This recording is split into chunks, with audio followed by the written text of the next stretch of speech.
Also die Zeit wird uns gestohlen durch das ökonomische System, wo eben die Zeit der Menschen irgendwie die Grundlage von Wirtschaft ist. Und im Grunde wird unsere Lebenszeit ökonomisch verwertet.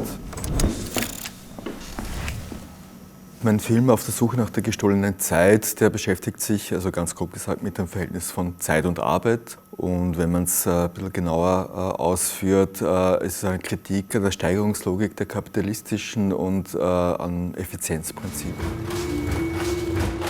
Die Arbeit ist natürlich beschleunigbar und wir beschleunigen auch fleißig, um eben, solange die Arbeit profitabel ist, eben Zeit in Geld zu verrechnen.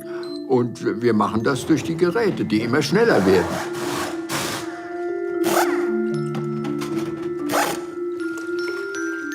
Beim Machen des Filmes oder überhaupt bei einem Film macht, merkt man dieses Prinzip, dass man möglichst effizient arbeiten muss, extrem deutlich. Der Film ist eine Kritik an diesen Sachen, aber wir werden genau diesen Mechanismen unterworfen, also ganz, ganz massiv.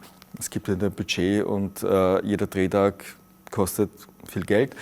Also das war mir eingeschränkt und wir haben dann sehr dichte Drehtage gemacht. Ich habe mich auch beim Produzenten jetzt nicht beschwert, aber ich habe gesagt, ein bisschen mehr Zeit pro Drehort, pro Protagonisten wäre ja irgendwie toll, wenn man auch mehr machen könnte. Aber der hat gemeint, ja, das findet er gar nicht so, weil Einschränkungen beim Filmemachen sind super und auch quasi produktiv, weil sonst ufert es aus. Und das ist natürlich die andere Geschichte. Eine Grundentwicklung des Filmes ist ja auch, dass vom Qualitativen in das Quantitative geht.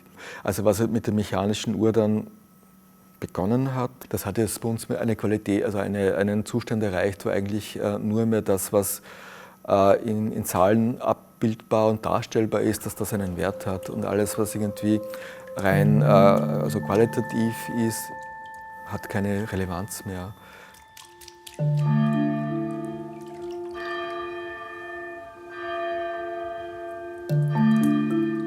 Avant l'horloge mécanique, le temps était d'abord une expérience.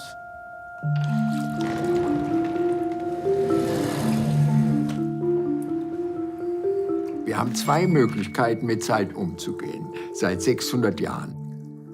Wir haben die Möglichkeit, die Zeitsignale unseres eigenen Körpers oder die der äußeren Natur, also des Sonnenstandes zum Beispiel, oder des Helldunkels, uns danach zu organisieren oder nach der Uhr zu organisieren.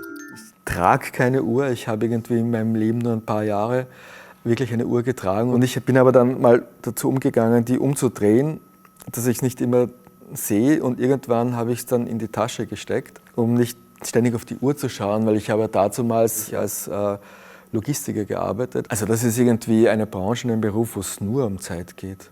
Und ich wollte mich da ein bisschen davor schützen, dass ich irgendwie permanent weiß, ja, wie spät, wir 5 Minuten gegangen, ich habe noch irgendwie eine halbe Stunde, dann soll das fertig sein. Und ich finde es schön, weil man eben so Lebensphasen hat, wo man nicht weiß, welches Datum eigentlich genau ist und wo es egal ist, ob man erst irgendwie mal 2 Stunden oder einen halben Tag oder auch einen Tag quasi verschwendet, indem man nichts Besonderes tut. Also das wäre eher mein Umgang, eher quasi die Zeit vergessen oder nicht bewusst wirken zu lassen. Sie wirkt natürlich, aber dass man sich dem gar nicht so bewusst ist, das finde ich besser.